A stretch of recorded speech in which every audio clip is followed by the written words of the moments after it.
श्रीवेङ्कटेश्वर भुजङ्गप्रयातस्तोत्रम्।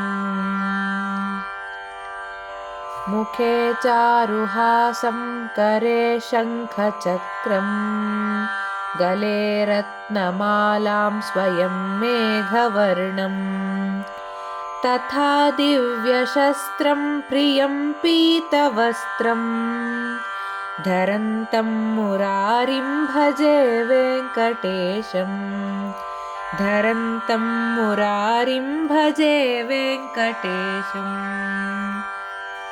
सदा भीतिहस्तं मुदा जानुपाणिं, लसन्मेखलं रत्नशोभाप्रकाशम्, जगत्पादपद्मं महत्पद्मनाभम्, धरन्तं मुरारिं भजे वेङ्कटेशम्, धरन्तं मुरारिं भजे वेङ्कटेशम्।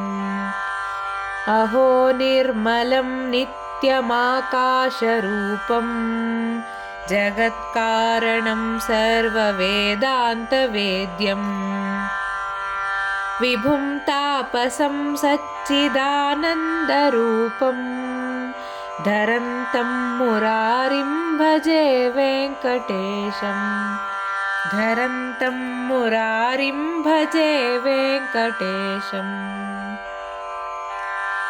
श्रिया विष्टितं वामपक्षप्रकाशं, सुरैर्वन्दितं ब्रह्मरुद्रस्तुतन्तं, शिवं शङ्करं स्वस्ति निर्वाणरूपं, धरन्तं मुरारिं भजे वेङ्कटेशम्, धरन्तं मुरारिं भजे वेङ्कटेशम्। महायोगसाध्यं परिभ्राजमानं, चिरं विश्वरूपं सुरेशं महेशम्, अहो शान्तरूपं सदा ध्यानगम्यं, धरन्तं मुरारिं भजे वेङ्कटेशम्, धरन्तं मुरारिं भजे वेङ्कटेशम्।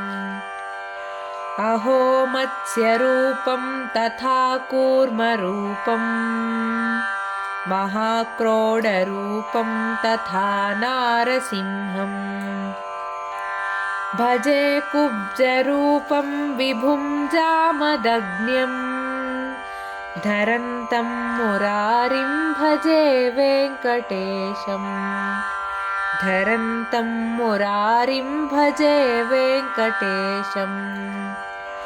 अहो बुद्धरूपं तथा कल्किरूपं, प्रभुं शाश्वतं लोकरक्षामहन्तम्, पृथक् काललब्धात्मलीलावतारम्, धरन्तं मुरारिं भजे वेङ्कटेशम्, धरन्तं मुरारिं भजे वेङ्कटेशम्।